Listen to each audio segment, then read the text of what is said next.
Good evening, sir. I'm Kenneth Agri, the Stream 38. Crimes committed by public officers. Article 203. Who are public officers?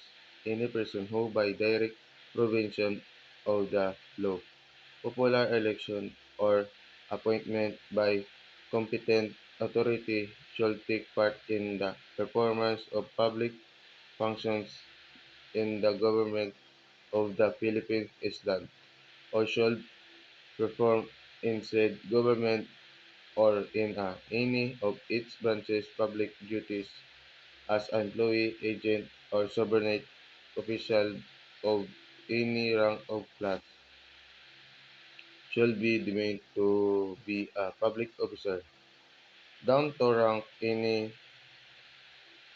or class in the public officer na nagtrabaho sa gobyerno, license to perform misfeasance,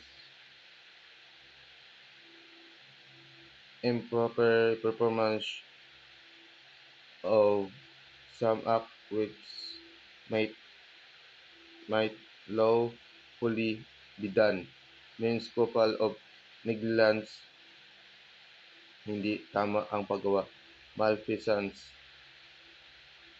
performance of an act which ought not to be done, means there is a malice o dolo act intended intent dapat hindi gawin ng public officer. Nonfeasance, omissions of some act which ought to be performed, means omissions or hindi paggawa can be dulo intentional na hindi ginagawa. Culpa, negligence, imprudence, dulo intentionally. Article 208. Dereliction of duty in prosecution of offense. Acts punishable by maliciously referring for institution, prosecution agents, volunteers of the law. There is an intentional malicious referring omissions hindi ginagawa na ang kaso o pag-prosecute by prosecutor by maliciously tolerating the commissions of offenses. Tolerating allowed o hinahayaan na gawin ang isang krimen.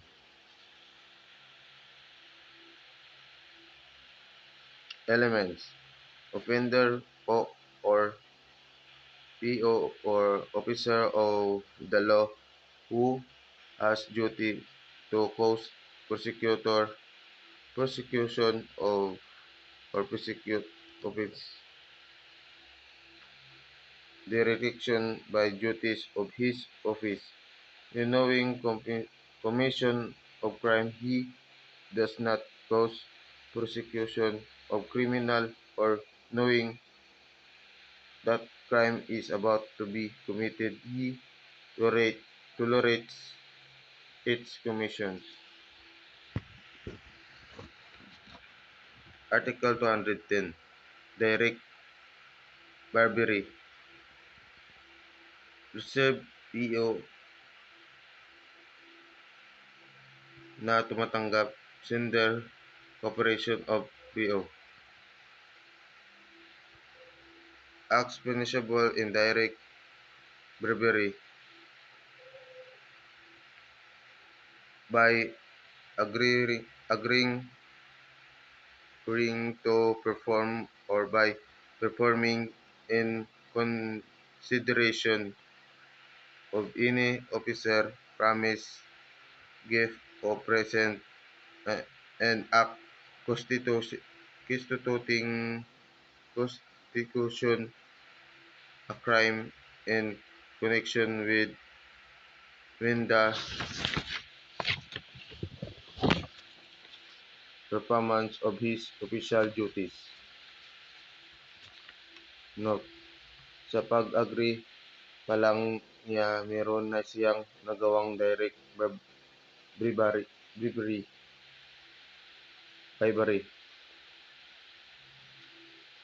o hindi kaya na-reform niya na merong kapalit or consideration para gawin niya ang isang bagay mula sa OPGIP, Officer Promise Gift of Present.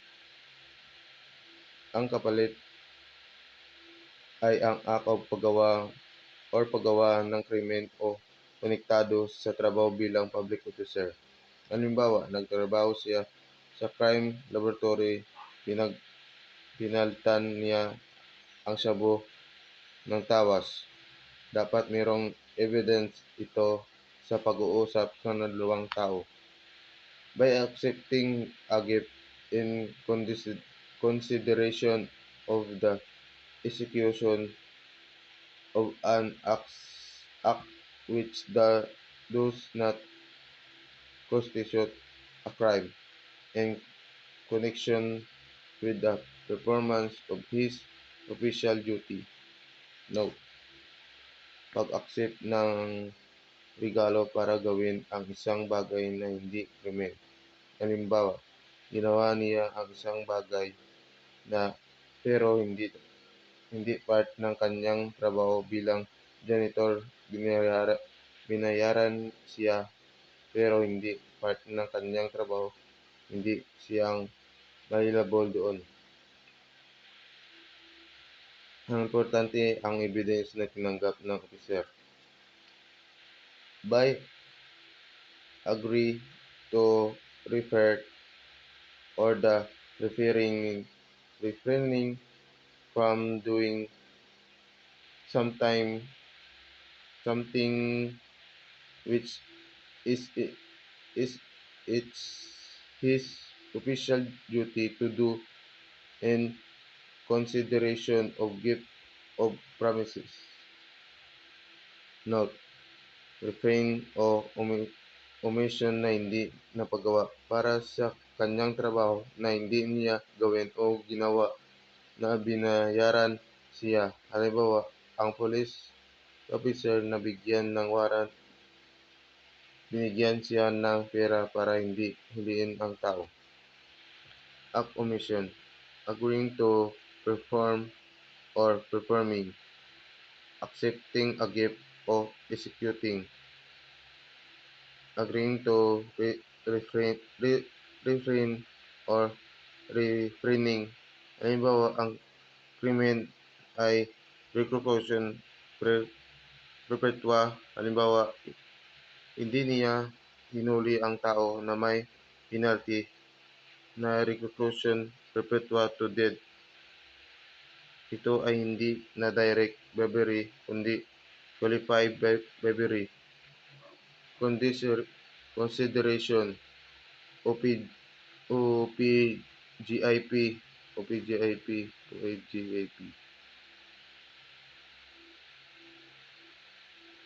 and return crime act, not crime but unjust means hindi makatarungan. Mention something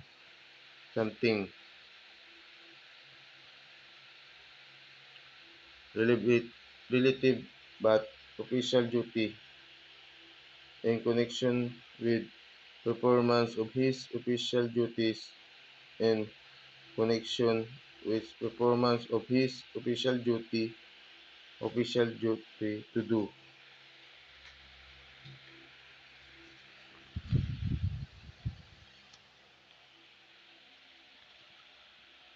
Offender public officer, he accepts or gifts offered to him by reason of his office. Note: tinatanggap ang regalo sa kadahilanang siya ay nakaupo sa public officer. Walang tinatawag na in return na gawin niya. directed bribery, and direct bribery. But crimes PO receive gifts, accepting of agreement PO or giver, present, absent, necessity or performance, agrees to perform act, performs act, refrains doing, no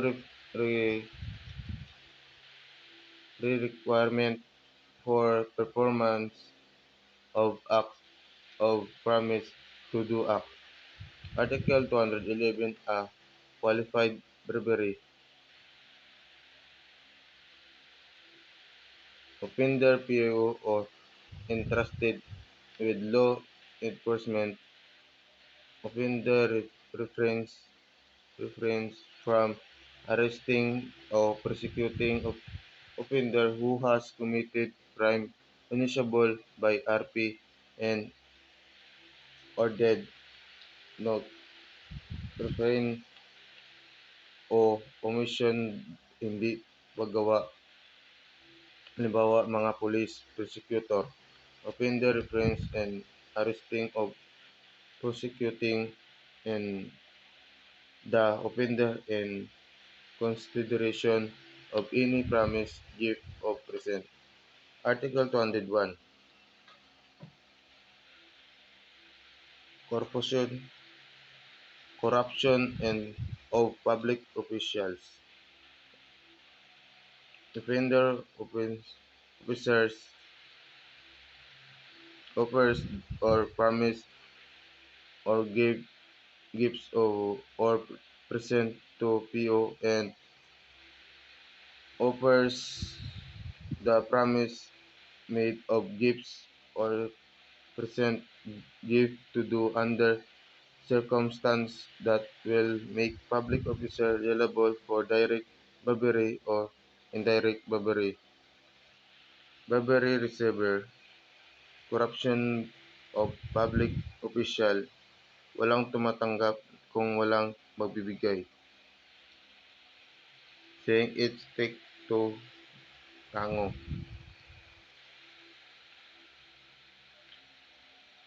Consummated, tuloy-tuloy walang nang back out.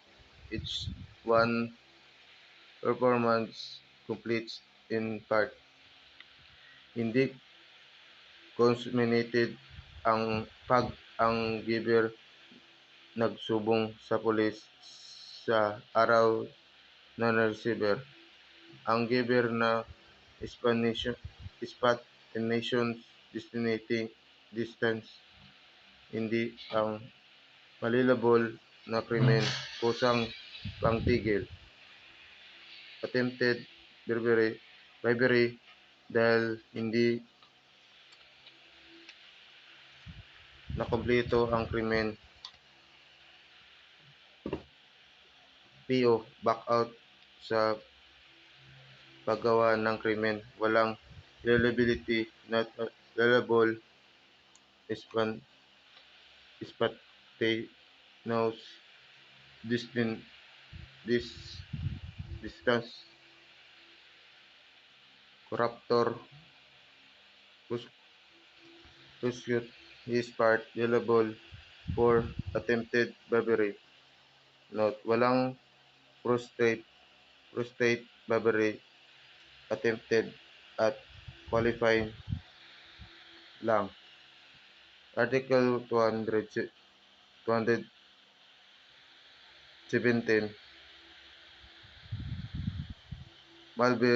malversation of public funds or property, presumption of malversion, pagnanakaw na pondo o pera ng tao, embezzlement is also called malversation.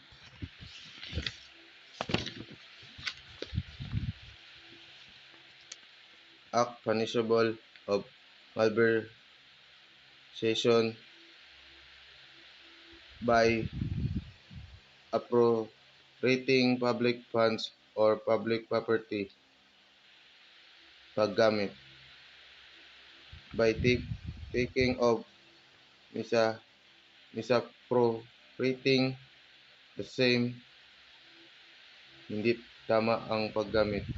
By constituting of truth, abandonment of negligence, permitting any other person to take such public funds or property, property and hinayaan niya o inabandona niya ang pagkuha ng ibang tao. By being outside otherwise quality and misappropriation of malversation of such funds or property. Elements common to all acts of malversation. Offender PO under the custody of or control funds or property by reason of the duties of his office. Meron siyang responsibility or control ng pera, funds or property, public funds or property of which is was accountable, constitute, constitutive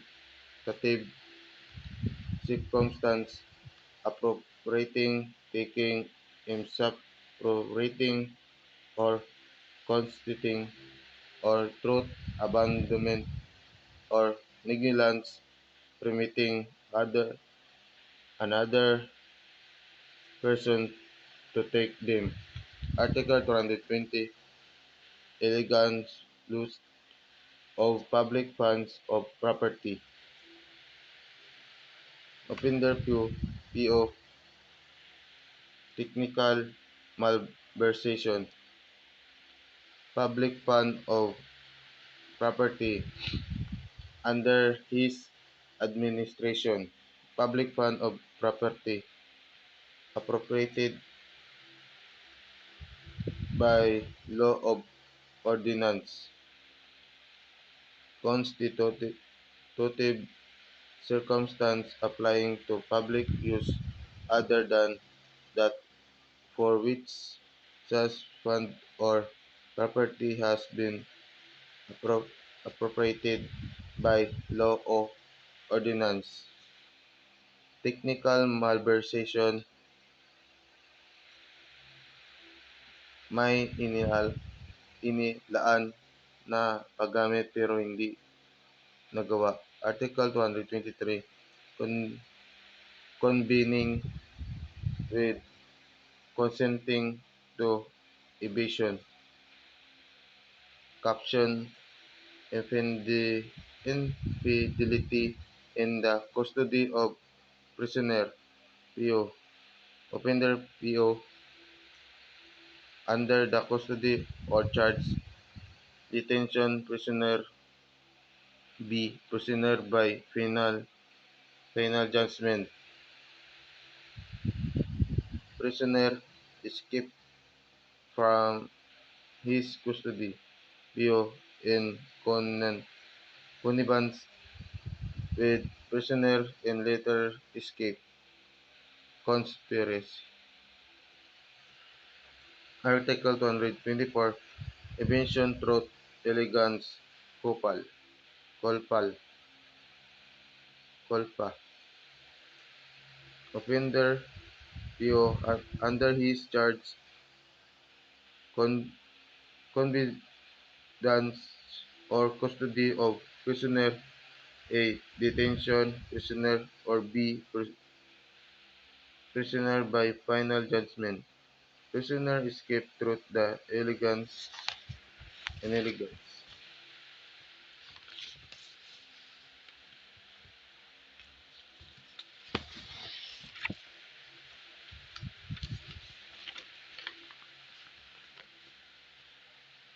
liability of escaping prisoner convicted by reason of final judgment. Article 157. Detention prisoner no liability. Article 225. escape to prisoner under the custody of prison not a public officer. Offender public private person confined to him convenience to custody of prisoner or person under arrest. 3. Prisoner of person under arrest escapes. And number 4, offender consents to the escape of the prisoner or person under arrest or that the escape takes place through in negligence. Article 235 maltreat, maltreatment of prisoners. Number 1, offender PONE. 2. Under his charge prisoner or detention prisoner. Number 3, manner of maltreatment. A. By overdoing in correction by handling and prisoner or detention prisoner under his charge, either 1. By imposition of punishments not authorized by regulations or by inflicting such punishment those authorized in cruel and mutilating manner. B. By maltreating such prisoner and extort, confusion, or the obtain some information from the prisoner. Article 245 Abuse against chastity. Offender PO. He solicits or makes immoral or indecent advance to woman. Woman must be interested the matter in matters pending before offender or decisions of or with respect to which he is required to submit a report to the consult with superior officer or be under custody or of offender who is warden or other public officer directly charged with care and custody of prisoner or person under arrest or wife, daughter, sister, or relative in same degree by affinity of person in custody of offender. Other crimes committed by public officer, Article 204, unknowingly rendering unjust adjustment, unjust judgment. Article 205, judgment rendering truth and negligence. Article 206, unjust inter interlocutory order. Article 207, malicious delay in the administration of justice. Article 209, betrayal of trust by an attorney or solicitor.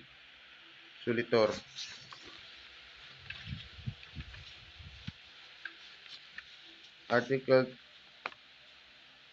213, frauds against the public treasury and similar offense. Article 214, other funds.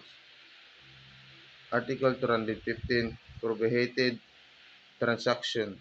200, Article 216, possession of prohibited interest by a public officer. Article 218, failure of accountable officer to render accounts. Yun ang sir ang gabi.